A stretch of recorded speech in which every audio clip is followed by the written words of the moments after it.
Welcome to the Global Tech Leaders Podcast, where we help business leaders and individual contributors with actionable insights to hit their number and figure out the nuances of truly operating a business globally today, squeezing the essence of the lessons learned from the planet's top tech leaders. This is your guide to joining the fast track to global market scaling.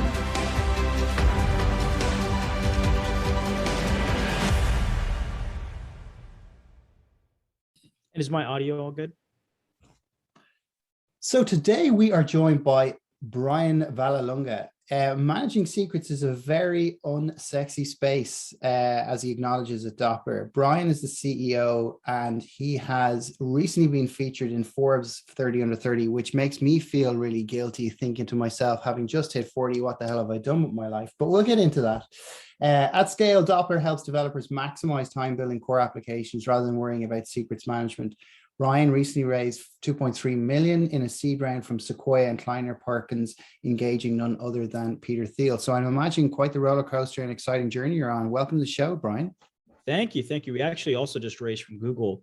We raised another 6.5 million. Fantastic. I brought on some other amazing investors as well, like Nat Friedman from CEO of GitHub and Greg Brockman from CTO of OpenAI. Stellar, fantastic.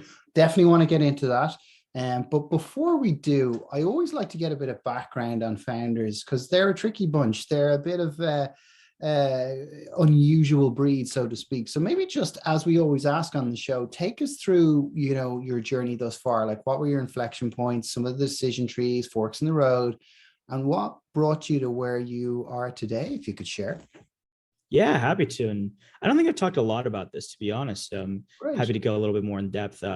Well, first starting off, I think one thing that was like really pivotal for me is when I was a kid, I did this trip called People to People. And it's actually run by the government. Basically, what they do is they select students, and at the end of the year, you'll go on a trip to some place and you'll learn about the culture. And it really just opened up my eyes to how big the world is and all the things that can be built and accomplished. And that really got my mind racing of like, oh, I lived in an area that was okay. It wasn't special or anything but that, but it was like, it's kind of like when you're growing up, you kind of see the same thing again and again and again. Right. And I've never been much into like who's dating who or stuff like that. So my mind would always race into the future of like what, and be a dreamer in a way. And it was a way by going People to People, kind of like showed me, oh, there's actually really cool stuff today. I don't need to dream that much into the future to see some really cool stuff. And from there, that was about middle school, I think, elementary school is when I did that. And in middle school, I was picked on a lot for being this like, I think it was just mainly because I was overweight. I think to be honest, but I was getting picked on all the time. And so when you don't have a lot of friends, you kind of find other areas to get interest. And for me, that was really technology. I just fell in love with building things. Actually, even before building, it was really like hacking is like such a negative word these days. But like in my mind, hacking was just like finding cool, interesting things to do that weren't normal. And so like a good example of this was I think what actually kickstarted all my interest in technology was I was walking with my friend to school. I think it was either middle school, like the first year of middle school or like the last year of elementary school. And and it was back in the day when they had like Motorola Razors as phones. Oh, and my friend, oh yeah, I love those things. Those things, I mean, outside of an iPhone, that thing is like the sexiest phone alive, man, in my opinion. I mean, I'm sure maybe some old sidekick people too like those phones as well, but so yeah, I was walking with my friend to school and he goes, hey, it would be really cool if I could just put a movie on my phone, something like that. Like why couldn't I watch a movie on my phone? And this is before iPhone. So like, that wasn't really a thing. And it just got my mind racing. It's like, why can't we? Like we can record a video, like there's a camera on the Razor. I can go and record the world and I can go and replay that back. Why can't I do that with a movie? Like my phone should not care if it's like a recording from my phone or from a movie. And that just got my mind racing. And so I go home and I record something. I put on this micro SD card that was back in the day when you had micro SD cards and phones, right. Put it in the computer and I see what format the recording was. It was a format called 3G PP2. And I go and it's like, okay, interesting. This is a format that my computer can recognize. And so I go and I take the movie Soldier really old movie, but I love it. Great movie. And I rip it from the DVD. Hopefully no network comes and sues me for this, but very useful. Yeah. But yeah, I ripped the DVD. I never shared it with anyone, so it was just with me, but I ripped the DVD, and I go and I converted to the 3G PP2 format, and I put it on this micro SD card and put it in my Razor, and I was able to go the next day to my, I think it was literally one day I did it at night, and showed my friend. I was like, hey, here's a full movie of Soldier on my tiny little Motorola Razor screen. Wow. And that just got my mind racing. I was like, oh my God. And his eyes lit up, and he was like, oh my God, this is so cool. And from then on, I was just like, what can I build? What can I break? And like, how can I do things in very interesting ways? And I was just continuously building stuff all through like middle school. I did the science fair where I competed at the state level, and I was like, I was building something called ionic propulsion, where basically you build a little engine that weighs less than your fingernail, can fly with no wings or any main propulsion system outside of ionization. And it was pretty cool. And my dad was really big into like mechanical engineering and physics and stuff. And so he kind of forced me to do it. When I wanted to do software, he was like, no, you're going to go build this thing. And it was cool. And I got to see like how things were built in the real world. And one thing I really learned was like the real world's messy. Like trying to deal with like balsa wood that just snaps all the time is like really freaking difficult. I was like, oh, software's clean. I love software. If I write this code, it's going to reliably work. I don't have to worry about the wind shifting something. Now the glue is off and it's not a perfect 90-degree angle or something like that. Right. So I just started building anything I could think of.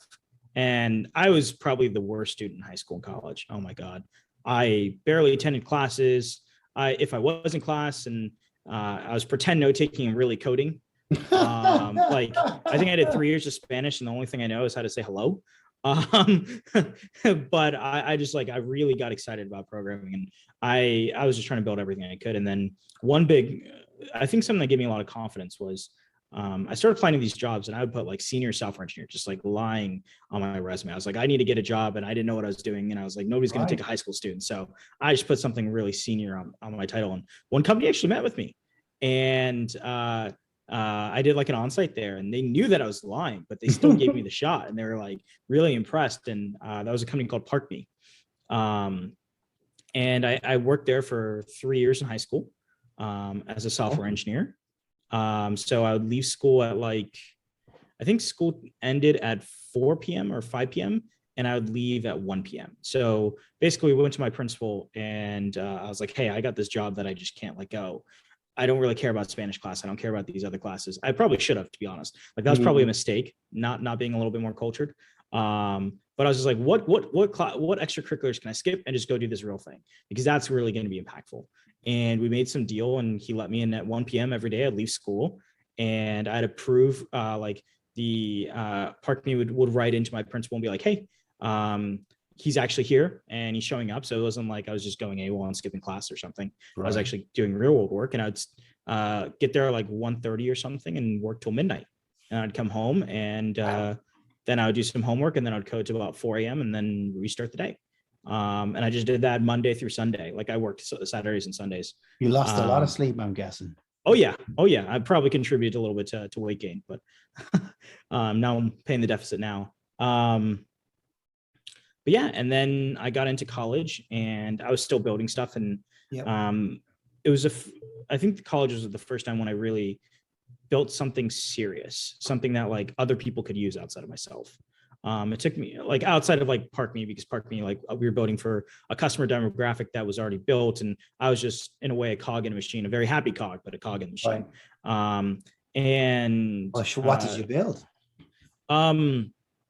At first it was really simple. It's like I rebuilt their blog in WordPress. Mm-hmm. So very simple things. And then at the end of it, I was doing some type of machine learning to analyzing satellite tiles to figure out what the occupancy rate of parking lots were. So we could be like, oh, this parking lot in real time, because they were able to get real time satellite information. How many cars are in the parking lot? So it was quite an evolution over 3 years. Like I kind of ramped up, went from, they kind of like, at first it was like PHP, then it was like some HTML widgets that I built, someone else would implement it. Then it was like, let's go work in some Python stack. And at the very end of it, I was like, oh, I want to try something really cool. Let's do some machine learning.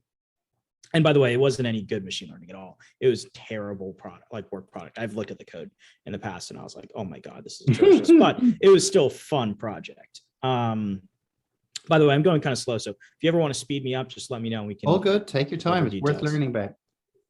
Yeah. And so I go into college and I had this really interesting fascination where like, I felt like peer programming was always broken. And this was before the days, I think Google Docs was just starting and I didn't know about it or was about to get started. And I always felt like peer programming was this weird thing where like someone's hovering over your shoulder, breathing over you. It just felt really weird. And so I wanted to build something that was more collaborative. So essentially I built Google Docs for coding for students. The idea was like, hey, we're all learning together. We can share our screens and you can see you can type the code just like I can. And I basically built a Google Docs for software for students with a terminal inside, so you could actually run Linux commands. And I got a large portion of the, so I went to UC Santa Cruz and I got a large portion of the UC Santa Cruz student body to start using this. Nice. And then I learned a very important lesson. And what ended up happening was I got TAs to use this, teacher assistants and students. And one day I got called into, I think he was like the head of computer science at UC Santa Cruz. And this is a day I'll never forget. And he calls me in, goes, hey, Brian, I've learned that you built a cheating tool for students. Really? And I was like, what do you mean? And he's like, oh, elaborate. Everyone's using it and they're sharing code. And I'm like, do you consider Stack Overflow to be a cheating tool? And he goes, yeah. I'm like, oh man, we very much disagree here. Like, and I'm a very calm person. I don't usually ever get angry or like yell or anything like that. And he said two things to me. And I think this is the only time I've ever like walked out of a room and slammed a door. I was just so mad. So he's like, I'm banning this school-wide. You'll get expelled if you use this tool. It was just like, really like, whoa, what the hell? Am I allowed to say that on the show? I'm not sure, but you just did, and it won't be edited. It's all good. Okay, we're good then. So I was really mad about that. And then he just like doubled down with the pain. And he said something along the lines of like, I don't understand how you built this. Can you walk me through the code?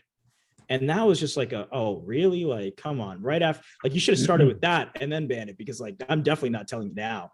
And I just said, it's built in Node. And he goes, what's Node? And I was like, oh man, why am I even at this school? Like, you don't even know what like Node and JavaScript is, and you're leading the computer science department. And I just walked out and slammed the door and obviously shut it down. Wish it could keep going on. And then I did a series of startups.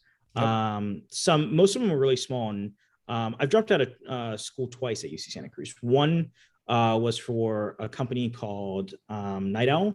The idea was like, hey, students were struggling with math homework. Take a picture of math homework. We'll pair you with a tutor, and they'll walk you through the problem. And it wasn't meant for cheating. It was actually meant for learning, which is we priced it at a way where you couldn't do like, if you did your entire homework assignment, it'd be like $300 or something. It was meant to just be like, here, learn how to do this problem set, and then you can pattern match and apply to all the rest. Well, we learned so I raised $25,000, dropped out of school or went on pause from school, started doing this, and it lasted about 7 months. And it took us a while to realize is like students don't have money and parents don't want to give their kids credit cards that they haven't already. So there was no room for this in the market, at least that we could find. And so after stretching $25,000 of funding, that was the total amount of money we raised. It was only $25K, which is not very much nowadays. That lasted 7 months. My dad's a professor, and he teaches at Cal State LA. And I remember this so clearly. He was like something like, you got to go back to school, something along the lines of like if you don't go, I think he used to tell me, if you don't go back, if you don't get a degree, the world will see you as homeless, something like that. So I was like, okay, screw it, I'll go back to school. So I go back to school, and I don't make it, I think, more than 6 months, where I get an internship offer from Uber. And I was really excited about that because I'd used Uber before. It was actually right in the time where like Uber was getting a ton of bad press. And I think most people would be like, oh, Uber's getting bad press, I don't want to go here. I actually thought it was a really good idea to go here. And the reason why is like, I wanted to see what the difference is between what the press talks about and what a company has on the inside, while also being insulated. Like if you're an intern and you're leaving in 3 months, like no one's going to be like, oh, how dare you for being an Uber employee? You know what I mean? Like you're kind of like insulated where you come in and you leave and no one's going to say anything about it. And so it's like I was shielded from any negative press or association that can come from being at Uber. And when I got there, I was expecting so much and everyone just loved their jobs. And the press was like totally off, from my opinion. Like everything that people were talking about in the press, like Uber employees like hate their jobs. Like I've never met a group of people that love their jobs more, except for at Doppler. Of course. And I actually mean that, by the way. But yeah, I learned so much so quickly. And I really liked what Chris Sacca did at Google, where he would like just attend meetings he wasn't supposed to. So like there's kind of like this open door policy. And at Uber, and I would just sit in meetings like with the VPs, with the directors as an intern. And I would just like be a fly on the wall and just listen. And eventually at some point they started asking me to give input on things. And I started like leading projects as an intern. And so Uber was like, this is a problem because you can't be leading engineers as an intern. That doesn't make any sense. So they asked me to leave school and go full time at Uber. And so that was the second time I dropped out and for real. Haven't gone back. And I had a really crazy career where like I went from engineer, just like working on normal projects, to doing special projects directly for the VPs, directors, and CEO. A lot of the safety features that were built in Uber were built by our team. And that was really crazy. And at that time, working like Monday through Sunday, nights and weekends, I also was working on my own side project called Doppler at the time. And it was a crypto machine learning marketplace. And so I was doing two things at once, and with approval from Uber, like I got sign off from legal and everything. And this is where Doppler really gets born.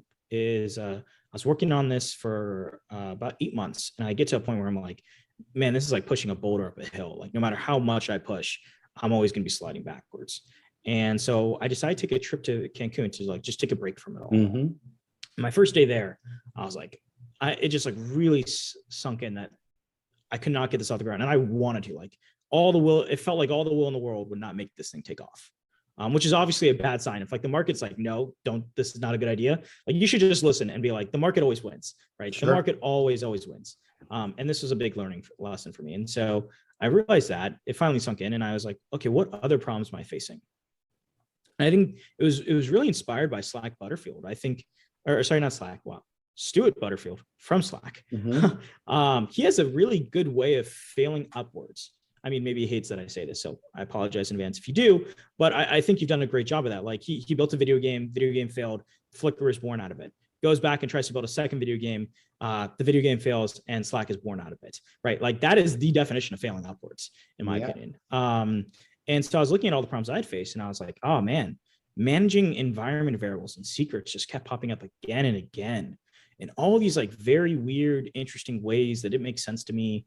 And so I get back from Cancun, and I go to this group of other founders and developers. I think it was like this dinner that Stripe hosted, and there's like 50 founders there. And I asked them, you go one at a time and you like introduce yourself. And I asked the room like, hey, am I a bad engineer, or is the world broken? Are you struggling too? Or like what's going on? And just tell me the truth. If I'm a bad engineer, I can totally take it, ego aside.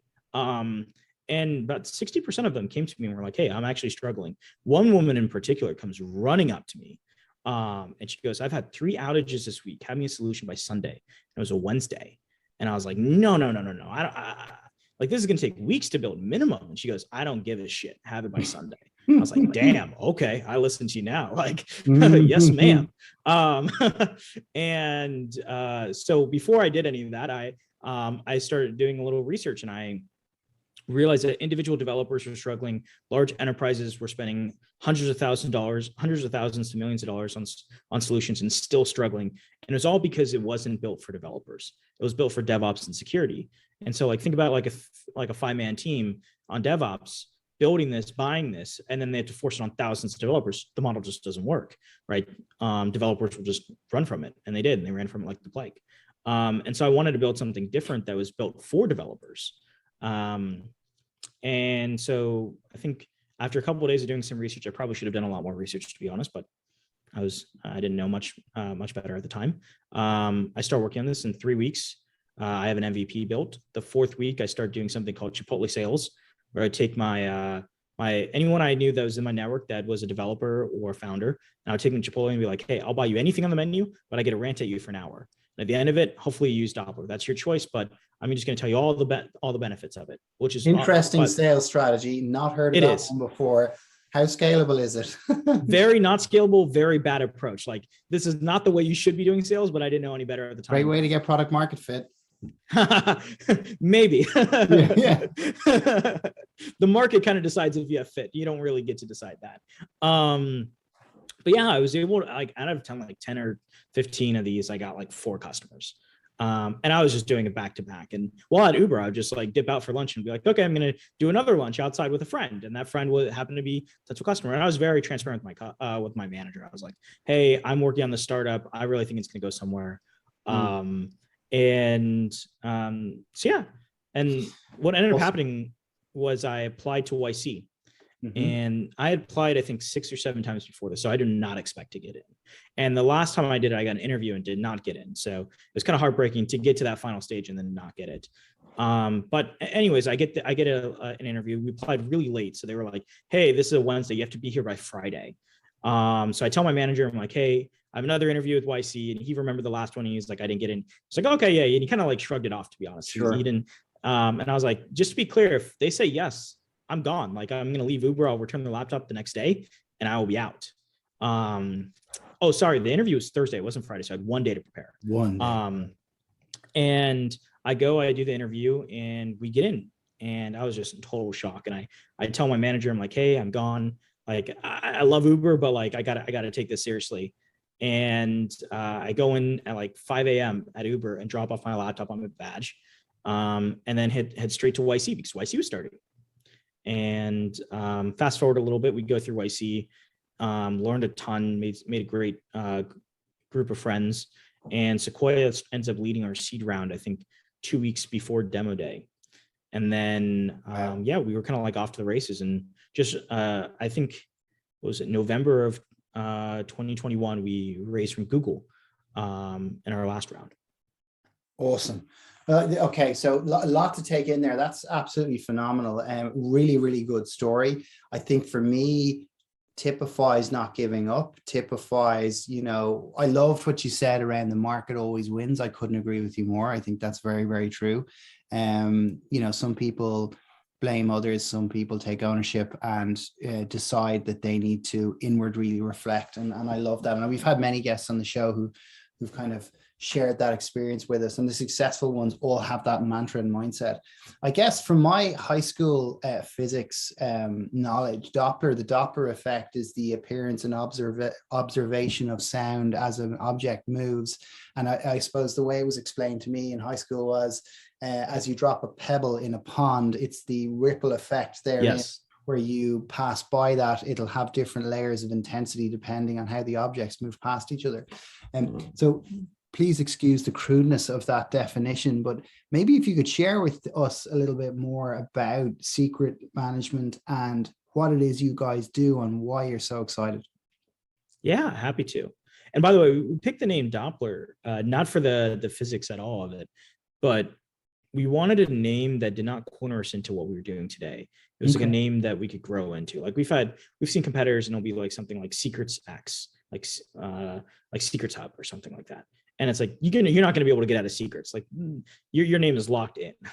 And so we wanted something that we could really grow into over time and be something inspirational. Like when I hear Doppler, it's like, I think of this like plethora of things that we can do that are all really crazy and exciting. Okay, back to your question. So Doppler, as you kind of mentioned before, is a universal secrets manager. We help developers store very sensitive information, typically API keys, database URLs, certificates, and other credentials, and app configuration. So kind of like what GitHub has done for code, where you have this management layer that like pull requests and access controls and versioning and all that kind of fun and good stuff. We have built for secrets. And I think the reason why we're very excited about it is that it's, as you kind of mentioned earlier, it's an unsexy space. It really is. Like if you go to developer and be like, hey, what'd you build next? This is not the thing they would list. Like this is not the next thing anyone would list, right? And I just kind of stumbled into it. I got very, very lucky. But it's incredibly important. Like if you think about any application, there are three things that build an application: code, compute, and secrets. That's what you need to boot up an application, right? You need all three, or generally all three. And there's been a lot of great work done on the code layers. There's been a lot of great work done on the compute, AWS and GCP, but there's nothing done in secrets, or very, very little. We are at like the bottom of the barrel of what we could accomplish here. And that was really exciting. It's like, hey, everyone's facing this problem. And it very much felt like the Uber problem of like before Uber, there was taxis, where like everyone hated taxis, but they didn't know that there could be something better. And then Uber came around and be like, hey, press this button and you get a car. And we wanted to kind of create that same effect of like, hey, everyone knows that this is a terrible experience from a productivity and security standpoint, but they didn't know that there could be something better. And that's where we come in. Awesome. And, as an organization, how do you manage the scale piece? Because you've obviously gone from, I loved all your examples around failing and all that kind of good stuff. You've obviously now tapped into, I suppose, a vein of crude oil, so to speak, and it's now time to start pumping to the surface. What does that scale journey look like to raise 2.3, to raise 6 from, quite frankly, the best of the best in VC in the Valley? How do you, how do you deal with living up to expectations, scaling, hiring the right folks? Like when you rock in on a Monday morning, what do you decide to sit down and do? And when you leave on a Friday evening, if in fact you do leave on the weekends, I don't know, what does a good week look like for you? Yeah, there's a lot of questions. I'll see if I can get to all of them. And sorry, if I do that. One, please. That's my thing. Please remind me. I have sometimes, I think, goldfish memory where I can remember the long term, but the short term, just when you're context switching a lot. So I think one thing we do that's very different than a lot of companies is I feel like a lot of companies nowadays are trying to raise as much money as possible, as quick as possible. We try to do the opposite. We're very dilution sensitive. So for any founders out there, I think this is actually the long-term right approach. And so we, like when we did that 2 mil raise, we had like 7 million in offers. And when we did our 6.5 mil raise, I think we had like 25 million in offers, and we could have taken all of it if we wanted to, but we specifically chose 6.5 and from the very best because we wanted to be scrappy. We wanted to feel like there was some urgency that we had to get to the next milestone. And also just make sure that, like, I think both rounds, we haven't done anything more than like 14% dilution and 15% dilution. Like we're really, compared to like traditional like 25% or 20% dilution per round. So scaling is really hard. We've been very selective about how we do it. So we kind of have like 3 things that we look for in each person. And this is like the building blocks, I think, for any company that is really going to be an enduring, highly scalable company. And every person we make sure that they have really high passion for what we're working on. If you're not passionate and you're not dreaming about it at night, then you're like, we kind of think of things as like your artist or an assassin. An artist does it because they love it, right? They would probably do it in their free time for free, like hobby projects. And an assassin only does it when they're paid to pull the trigger. And we only want artists at Doppler. We want people like loving it. I can't tell you how many times I've had people come in and be like, you don't know how mad my girlfriend is at me right now because I was thinking about Doppler our entire dinner.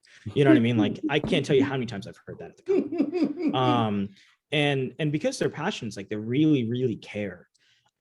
Which leads to the next thing, seniority. We look for people that are very, very senior in their craft. This doesn't mean like they've been at the job for X years or some title. We actually really don't care about titles.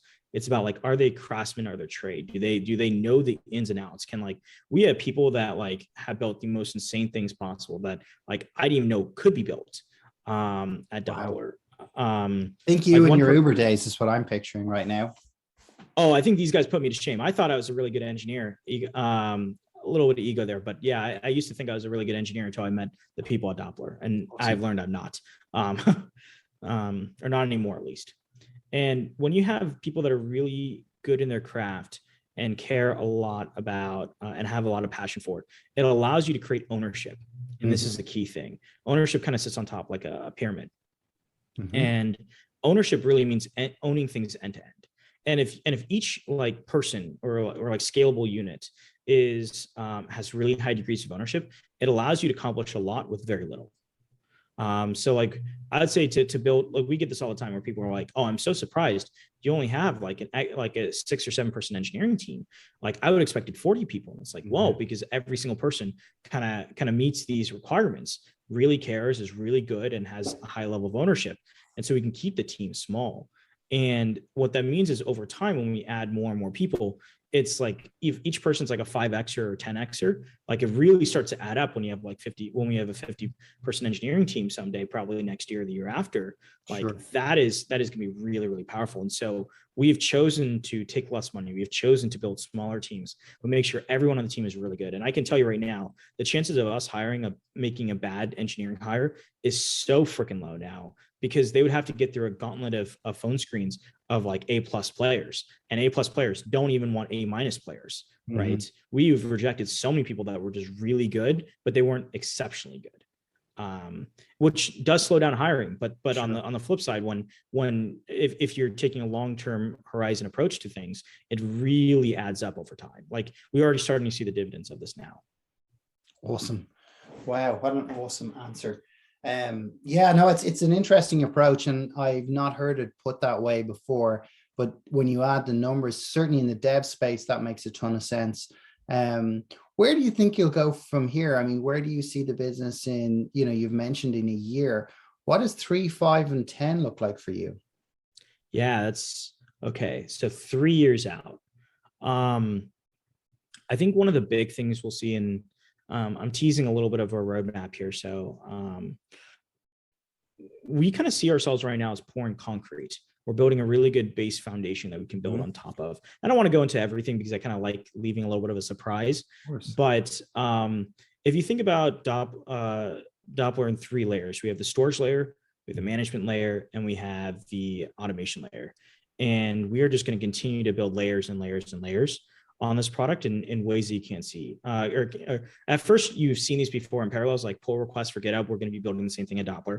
That'll go live soon. But then there are other things that just like will blow you away that we're working on in the future. And so it's really making sure that we stay at like the very top of the spear when it comes to the industry. Like we're building a whole new category, and we want to continuously be on the bleeding edge of it.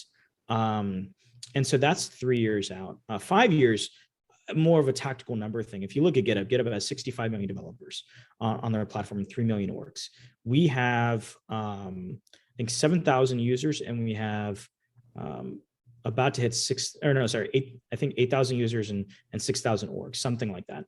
We're at the very, we're at the very bottom of that line. If you look at a graph, like if you compare like 7,000 or 8,000 users versus 65 million, we have a lot of work to go. Like there's a lot of developers out there, and we aggressively, like at the 5-year mark, want to catch up to GitHub. Like if we can at least like have meet GitHub in the middle on their numbers, that'd be amazing. That'd be showing like really, really strong progress.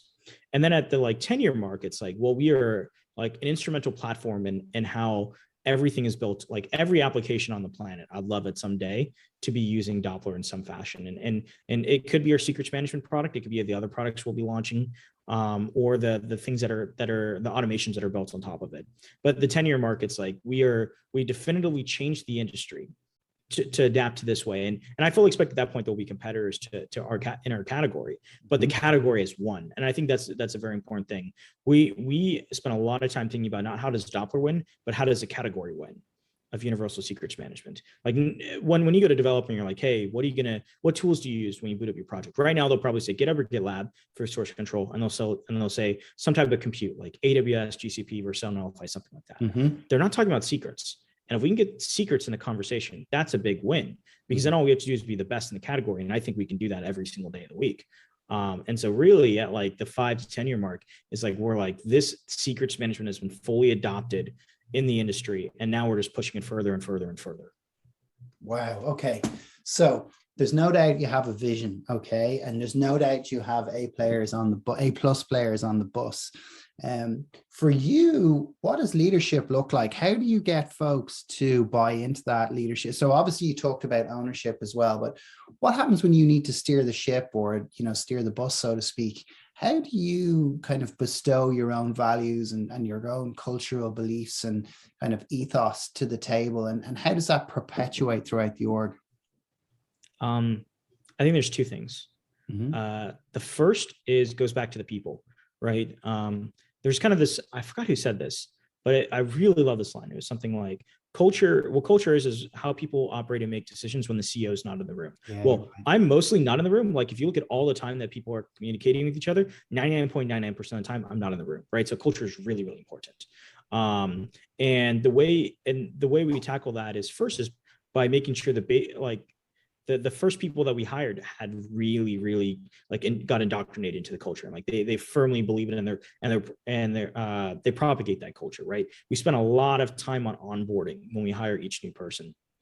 A good tactical way of thinking about this is there are some companies that are hiring insanely fast, right? Where if you're a good example is if you double your team every month, within 3 months, 2/3 of your people do not know anything about your culture. Great we stuff. do the opposite. Yeah, we do the opposite, right? So what we do is we hire in waves, and we don't we only allow us to hire at most 45% new. So if we have X number of people, only the new total of the employee base, 45% of that can only be new. And that means that there's more people that are resonating with culture than not, and then once we hit that number, we stop hiring purposefully. And we're still building leads and stuff in our recruiting engine, but or talent engine. But the idea is we're only gonna hire up to 45%. We're gonna let that 45% become part of the total base by resonating into the culture. And there's a lot of things we do there, which I can get into in a second. And then we'll start hiring again. And every single time you do that, that 45% number can grow, right? Because if you have 10 people one time, then you have 20 people another time, you have 50 people another time. At some point, it's kind of like a summation turns into an integral, where the gaps get smaller and smaller, because if you have 15,000 people in a company like Uber, right, and 45% can be new, there's no way you can even hire that fast. So you can now always be hiring, right? But it takes a while to get there. And so we try to hire in waves, and every single time we do that wave, the gap between the next wave gets smaller and smaller. Mathematically, that's beautiful. I just appreciate the math, because I'm a computer scientist by training as well, so I can appreciate what you've said there in terms of the mathematics. I absolutely, it's an equation to me, so that makes a lot of sense. Yeah. Summation becomes an integral. I think I'm going to use that. So tell us about what you do in that onboarding piece that you mentioned there. What does that look like? Yeah, so we have a Notion doc, and it's a company Notion doc, and basically it's hey, this is how the company operates. If you think about it, code is instructing machines on how to operate. And one thing I realized as CEO is that's the same thing for communication, Word documents or Notion documents, or wikis just in general, if you want to generalize this. Code instructs machines, documents instruct people. And people literally change how they think based on a document you write. It's quite impressive to see in action. And so we try to be incredibly thorough. I think it's something 40 documents all together, and we just give them 3 days to read it all. And then we set up we make sure that they set up one-on-ones with every single person in the company, and just get to meet each other. And through chatting with them, also what they read in those documents, they'll start to see reflected in the people that they're talking with, and it'll start to click more. So that's the first part. That's I would say phase one. Phase two is we have a lot of these just events that happen. So we have weekly trivia, we have these kind of team bonding things. And again, if culture is how people make decisions in the room, the way you learn about culture is by interacting with other people. You can read it, but that's reading it is only one part of it. It's really hard to get people to resonate into exactly what you want with just by reading. They need to experience it. And so we try to create experiences where they can see it firsthand and then emulate it, and eventually do it, and be and propagate it. And so we do weekly trivia. We once a month we'll bring in this host, and they'll host a game for us. So we've done Jeopardy, poker, you name it. And it's a professional host, and it's really, really fun. I think we have one either later today or tomorrow. That's gonna be an absolute blast. And then we also do once every 3 months, we fly people in groups to the office. They stay for a full week. We pay for the flights, the hotels, all of it, the food, everything. And we really try to make them feel like they're having a 5-star experience, or a 6-star experience. Let me go above and beyond, right? So great hotel room. They're going to come into the office, and everyone's going to be really warm and welcoming. We're going to take them out to really nice dinners. so that they feel like they're really part of the team and we value them. And then we ask them what fun activity would they like to do. So like one person want to do archery, another person want to do axe throwing, and we take the whole company that's in the office and we go do this memorable experience together. And now and this is kind of like, I really love this analogy, and I try to build it both into our product, into the DNA of the company. It's like, make vegetables taste like candy, right? So like, if you give someone a really freaking amazing experience when they come into SF, well, guess what? Or into our office, guess what? They're going to look forward to the next one. And that's exactly what's happening. People can't wait to go to the office again. And then when they're in the office and they're working with us, they get to see how other people are acting in person, right? And so now they're training way faster, right? If you think about you're only training on culture when you're having conversations or having experiences. Well, when you're in a remote world, how many times you talk to someone over like video conferencing? Very few times. But if you're in person, now you're getting a lot more training cycles in. And so it's like a really like lightning flash way where within 1 week they're fully indoctrinated into the culture without them even realizing it. And then every 3 months, we kind of do like almost like a checkup to make sure that everyone's like, or a refresh to make sure everyone's still like the culture's the same. And it's really important that the culture that we have in the office and the culture we have at remote is exactly the same thing. And this is kind of how we tackle that as a company. So I think that in general is like it's like a combination of things that we do to really make sure people are resonating to the culture. Wow. I love that. That's very clear. Mind-blowing, quite frankly. There's a lot of good stuff in that, and I think the care and attention is duly noted. And I think, treat others as you would like to be treated is kind of the takeaway that I have there from what you mentioned. And I like to do the same in our company as well, in terms of how we work together and get the best from each other. And I've been fortunate enough to have great great buy-in and loyalty from the team as a result therein. So I would certainly share that sentiment. Okay, well, look, as we round the corner here and shift gears slightly, maybe just share with us. So I can relate to a lot of where you're coming from, because I've had a very similar kind of background myself. I'm a bit of a tech guy, albeit not a developer, so to speak, but I have a good appreciation for it, good knowledge of infrastructure and such as well. But tell me about an item that you bought recently for, say, $150 or less that you just couldn't live without, or even maybe within the last year. Like, what are your go-to gadgets right now that are a really important part of your life? Ooh, this is a good one. $150, that max cap is an interesting one. It's going to make it a lot more selective. If we were to shift it up to $500, what would that look like? I'm personally not the person that buys a lot of gadgets. Well, I'd probably say that, but my friends would probably counter. I would say if we get in, I would say my personality is more like, I buy very few gadgets, but the ones that I buy are a little bit more on the pricey side, but I keep them forever. I don't know, $500. I guess my Apple Watch. I love my Apple Watch. Oh my God. I think that's like 300 something bucks. So I think we're in the price range. Yep. If we go to like the 1,000, it would be the tonal. So I have a tonal. I'm sure there are other people on this, people in this audience that are listening. And like, I'm sure some of you guys are struggling with weight just like I am. We're all human. We all come in different builds and shapes. And I've been trying to get healthier, just not even for the looks, but just to prolong my life. And the tonal has helped me a lot in that. It's like, I've tried personal trainers. I've tried working out on my own. I've tried with friends. And the tonal has been like this like at-home gym that's like really been amazing to use. And they got lots of different courses and trainers there. And it really is like, you can pretty much do everything on that damn thing. So it's really freaking cool. I love that thing. Awesome. Yeah. As a wise man once said to me, there are 3 pillars in life: mind, body, wallet. And you need to look after all 3 of those in equal measure. And I think your health is probably the most vital of all.